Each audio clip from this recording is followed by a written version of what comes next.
Good morning. Today is Friday, August 23rd, 1996, and we are heading down to Linear Park today, and I'm Bob Ciccolini, Director of Parks and Rec in Cheshire. Kevin Simmons, Park Foreman. And then Ron Gagliardi, videographer. Okay, right now we are facing in a northerly direction on Mount Sanford Road at the very beginning of Cheshire's piece of the Linear Park. Behind us in a southerly route is the Hamden piece, which opened last year and runs for 2.6 miles, and we will be heading north approximately 3 miles until we reach the end of the improved section in Cheshire. So right now we're going to get in the bed of the truck, turn the camera around, and head north and show the people viewing this the Cheshire piece of the Farmington Canal Linear Park.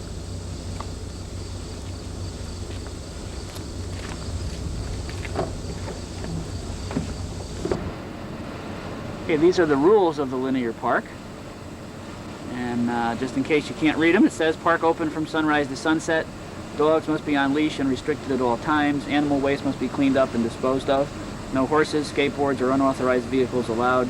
Park users must stop and yield at all intersections. Stay on right when using the 10-foot paved path. Passing is allowed. Give an audible warning and pass safely. Trail is not a speedway, maximum of 10 miles an hour. And we ask that you be considerate of other park users and use common courtesy on the trail. Okay.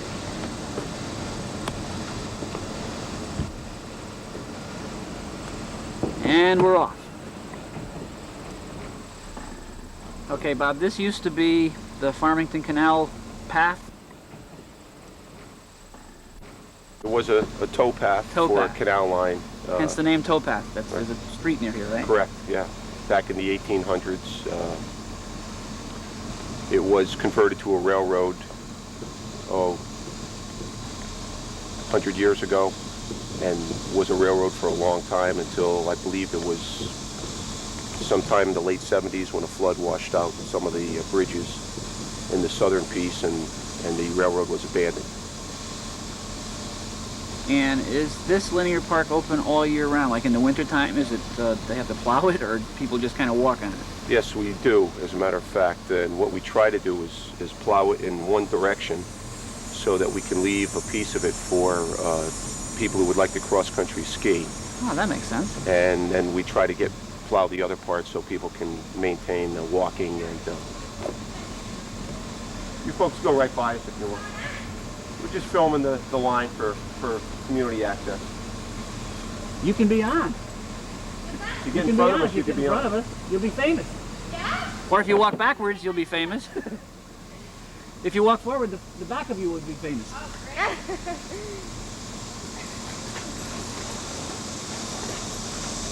One of the things that's really taken off on the line is rollerblading. The sport is here to stay, and one of our heaviest user groups is rollerbladers. Yeah, my daughter's come down here with some of her friends. She really enjoys it. And another very controversial use of this trail is by people with pets. Luckily, this young lady has her dog on a leash, but it is a problem with some dogs who run free down here, or people who allow their dogs to roam, and so it has caused some controversy over the last couple of years on the trail. On the left-hand side of the path is a 2-foot wide or 3-foot wide cinder trail, and people can go either north or south using that if they don't want to walk on the pavement. It's a little bit softer on the feet. We have the 10-foot wide path, which was the standard in the industry when these trails actually started. A lot of them were 8 feet wide, and people found that they were too narrow. The 10-foot wide path was the standard, but now I understand that a lot of the paths being built are 12 feet wide. And I think part of the reason is the high volume of use, and another reason is the people on rollerblades, and they do tend to go side to side and take a wider user path on the trail when they're on it.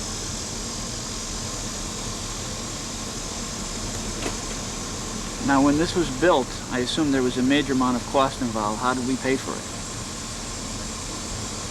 Well, the trail actually in Hamden and in Cheshire, the piece belongs to the state of Connecticut. and the towns did contribute money to the purchase of the property, but the state paid the bulk of the money, and we have a management agreement with the state that allowed us to improve it and maintain it. And then there were grants available through the what they call ICE-T funds, Interstate Transportation Enhancement Act money, and that money was used, and then the town had to contribute, I believe it was 20% to the cost of the construction.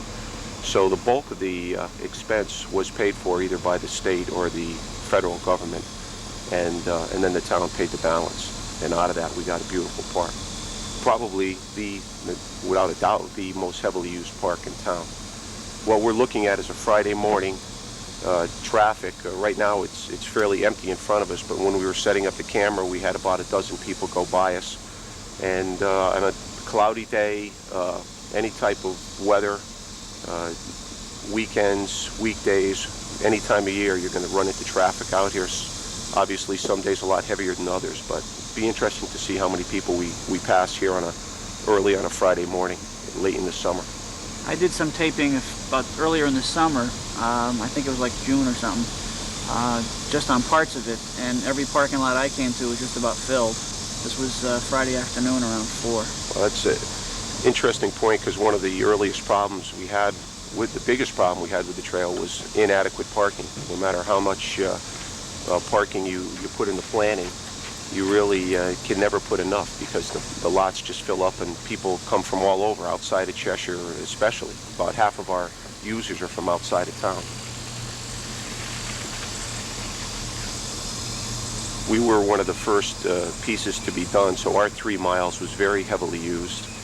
What we're hoping is, as the construction progresses, and now we have 2.6 miles in Hamden, that it'll stretch the traffic out.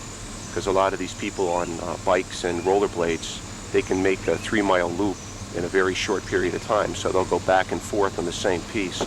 So as we get longer, we hope that it'll stretch the traffic out a little bit and lessen the volume on any one section. Morning.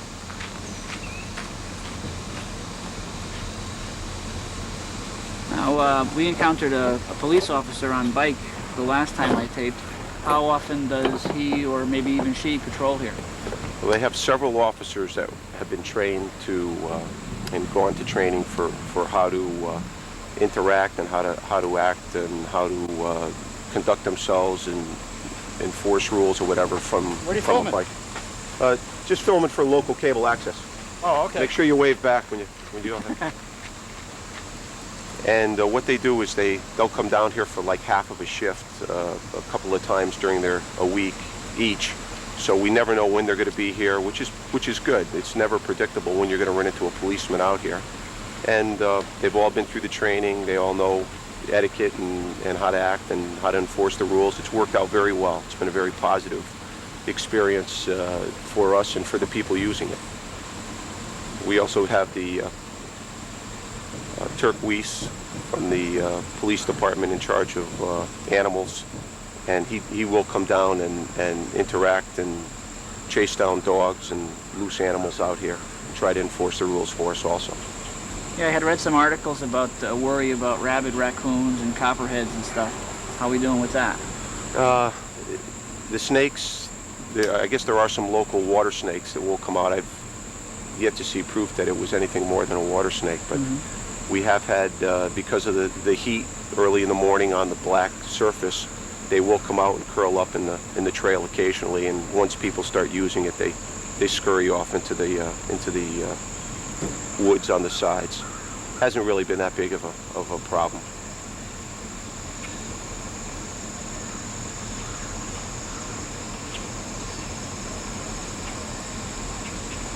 The intersection that we're approaching is, let's see, South Brooksvale, which is a fairly heavily used route, I believe, from Cheshire into Bethany. And so we do have some pretty extensive signs up here about warning, intersection ahead, and stop signs at the intersections. We still do have people that will just slow down a little bit and cut right through the intersection, and be a good time to mention to people to please stop at the intersections and you have to yield to the traffic. There are not stop signs on the roads. There are only stop signs on the trail. So the trail users should be forced to stop, and especially parents with little kids who get ahead of them on bikes or rollerblades or whatever, make sure that you warn them and keep them alert when they come to an intersection that they have to stop there and wait for their parents. Has the Safety Commission said anything about the kinds of ways that parents can put their kids on bikes? I know from a parent point of view, I have an objection to the seats that are attached to the bike, because if you take a header, then the kid goes. There's some that are like a little trailer in back that are swivel, and then if the bike falls, the kid is still safe. Anybody talk about that anywhere? I haven't heard any talk of that. That's an interesting point, and I think in the next year or so we're probably going to get a little bit more involved with the safety group to try to get some things printed in the local newspapers about rules and tightening up here. Morning.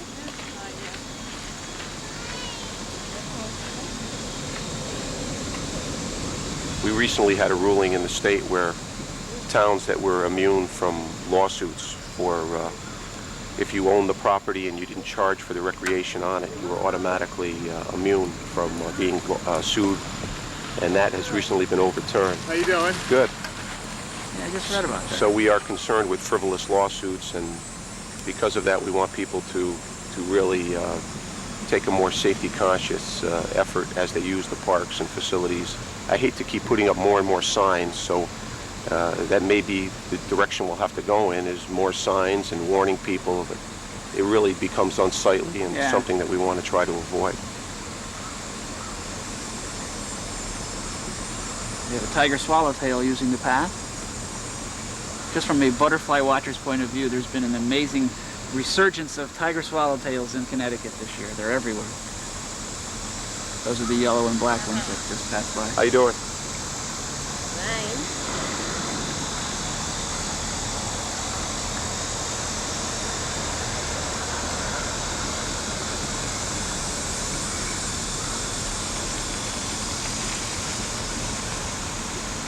From a maintenance point of view, a lot of communities call us and ask us, because we were early in this, what our maintenance schedule is, how we keep up with it. You're looking at a 10-foot wide paved trail, which pretty much is self-maintaining. The cinder path, we have had to add some cinder, especially after some big rains, and this section right here got washed out this past spring when some heavy rains hit the area. You gonna be on TV? You betcha. You notice the grass a little bit high on the right-hand side. We cut this every 2 to 3 weeks, depending on what the schedule is with parks and ball fields. And it's due for a trim. We did have to go down the entire trail this year and cut back the brush along the sides because it was hanging over and people were running into it. So there are some yearly maintenance issues, and really the trail itself, as long as people clean up after themselves and their animals, the trail shouldn't be that bad. And then off to the right, like I said, there is a grass area that's normally has about 2 weeks of growth on it.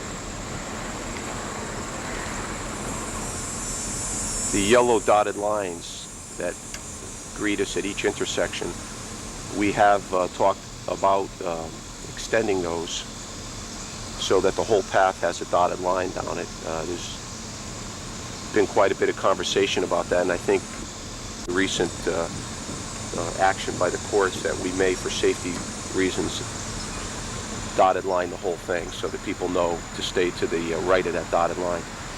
Also at the intersection, there's normally a bollard on each way blocking north and south, so that cars can't pull on this. We have them taken out for today, just so that we can drive straight through.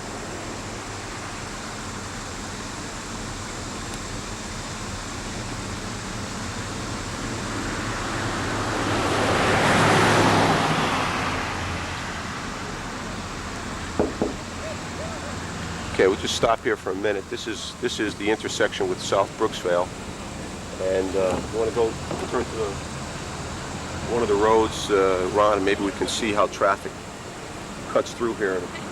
Somebody's coming to the right here. It's about a normal speed for a vehicle going through here. Some really rip through, so you got to be careful when you come to these intersections.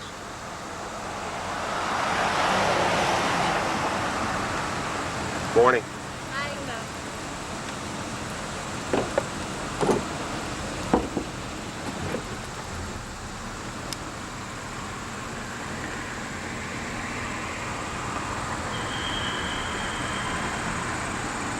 Notice the park closes at dusk sign.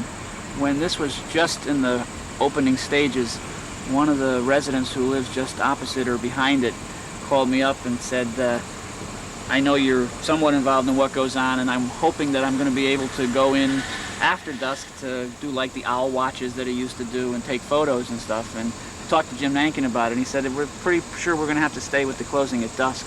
Anybody talk to you about that? Well, it's a standard in the parks that don't have lights on them, and it's really for reasons of personal safety and for the ease of the police to be able to enforce, to move groups or people out of public areas. So we need to stick with that, but we really don't have anybody other than the police out there enforcing it, and they can enforce it when they do see somebody in the park. But generally, if somebody's down here jogging right at dusk or a little after dusk, or walking or biking, it's really at their own risk, and there isn't gates that go up or anything that gets locked at dusk. The trail is really a self-policing area. It's when you have it before they get improved and they're just old railroad beds, you get a lot of people out here with three-wheeled vehicles and the dirt bikes, and they really like to fly through the areas, and they'll go late at night or early in the afternoon whenever they're available. And really there's very little traffic for them to be concerned with, and they love the dirt and the stones kicking up under their wheels. We found once you put the trail in that a lot of that excitement is missing from driving their vehicles down a paved piece, and you have so much traffic that people will police this themselves and get on any of the users who are disabusing the trail. Same thing with trash. We have very few trash barrels out here, and people tend to clean this up themselves. Whatever they bring in, they tend to take out. And people are very friendly on the trail. You walk down a sidewalk on a normal town street, and you just walk by people. You walk by the same person on the trail, they usually pick their head up and say hi. It's very, for whatever reason, very friendly atmosphere on the trail.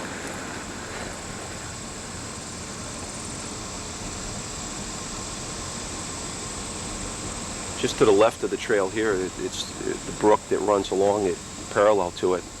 And I know last year the state did stock it with some fish. We have had seen bikes pulled over with kids fishing here in the past. I don't know if anything's running this year, but we have had some interaction with the state, and they've come down on several occasions and looked to see what they could do to help us improve the thing.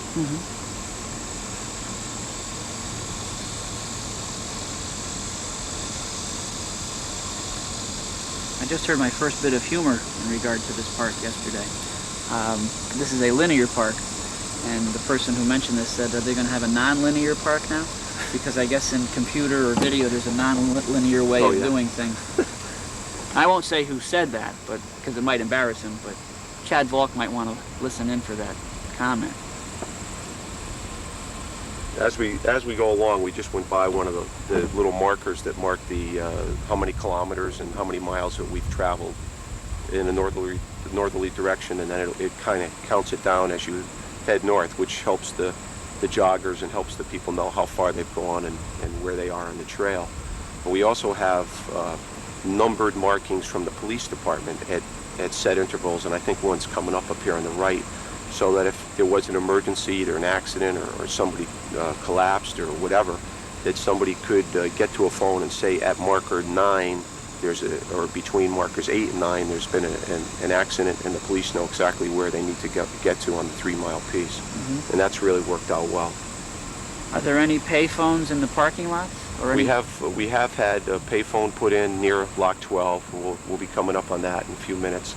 And then at the very northern end at Cornwall, there's another payphone up there.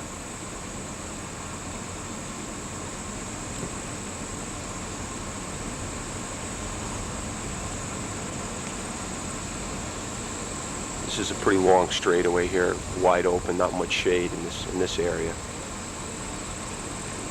After this stretch, it gets to be a little bit more shady.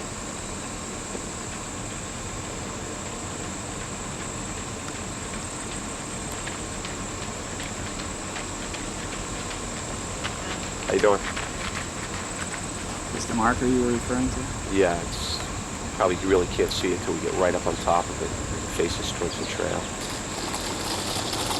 How you doing? Hi. Come up here. There's a big snake on the path up there. Okay, Okay. thanks. Well, maybe we'll see one of the snakes. Yes, we'll be able to identify it. Here's the emergency marker right to our right, number 9.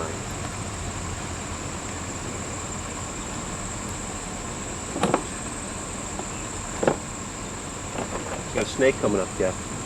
Might have to see you in action on this, yeah. Oh, I'll run him over.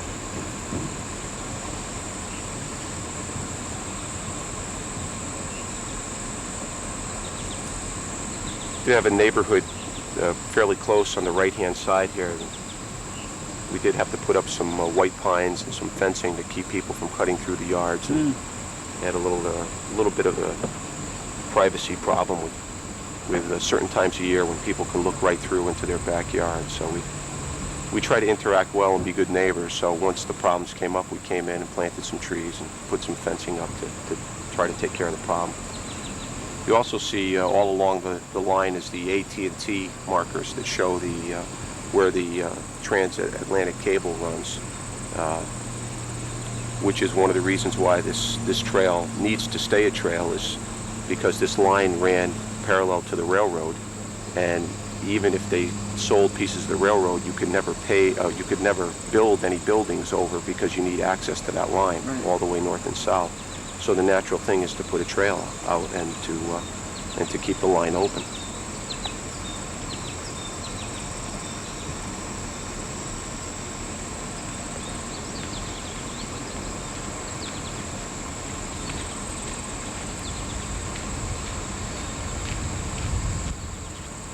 How you doing? Good. Well, Good.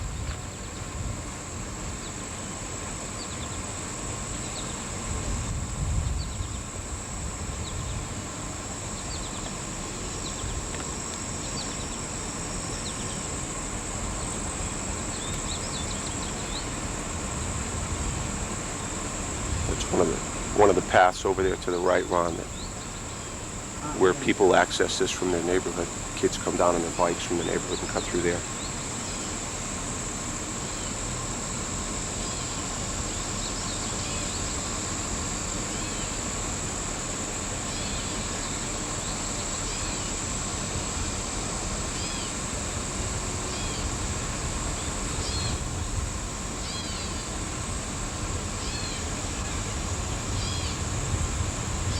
That snake must have taken off. Yeah.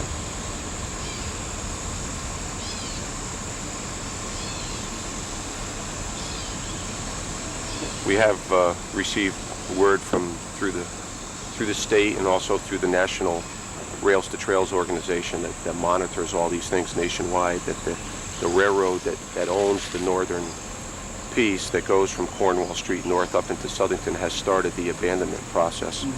And the state and the town are pursuing actively securing that, letting them know that they are interested in purchasing it to continue the trail north.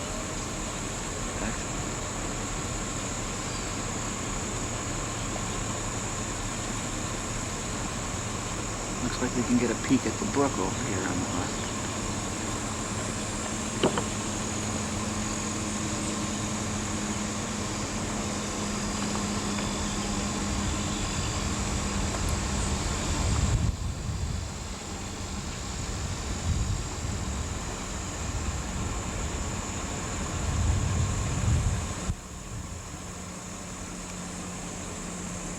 Pretty heavy foliage with all the rain we've had this summer. Yeah.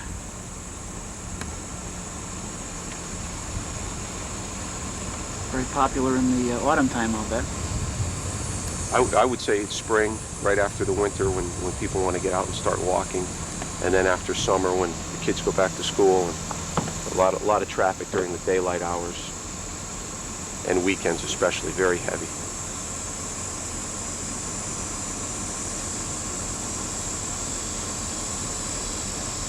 And the cicadas are singing.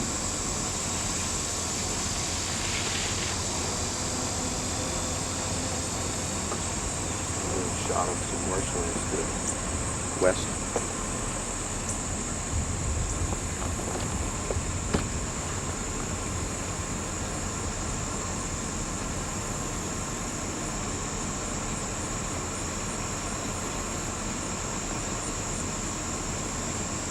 hope that the people in Cheshire and surrounding towns who have heard about the linear park and how great it is, but who haven't been able to visit, will get an idea of what it's really like from the tape. Maybe if you're into jogging in place at your house or using those walker things, maybe you can just put the tape on and make believe you're on here. I have a rowing tape like that, but I haven't been able to get my rowing machine going.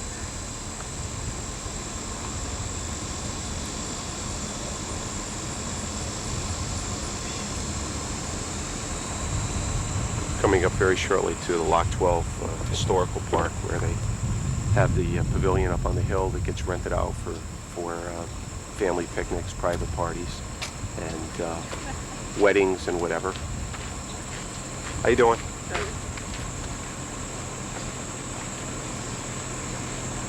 It's also where we have the Loch 12 Museum that has a lot of pieces that are very historical and follow the history of the canal line and right up into the railroad. And Margaret Boland from Cheshire organizes a group of high school kids that dress in period pieces, and they have a series of tours through the museum, and they greet people out there, and it's listed in our seasonal brochure when they do their tours. It's really a kind of a classy thing that's done on a total volunteer basis. Very nice. I'm pretty familiar with that one. When Elizabeth Giardina was coordinating some of that, I did a video showing what it was about, and some kids did an educational item that the third grades, I think, in Cheshire see every year.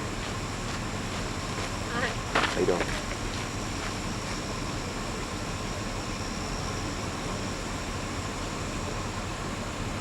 We've done several things here in the park with National Trails Day celebration. We had the Commissioner of DEP down this year for that on June 1st. We've had March for Parks programs. A lot of people do walkathons and pretty low-key stuff, nothing with any large numbers of people, but it is very conducive to doing little activities like that.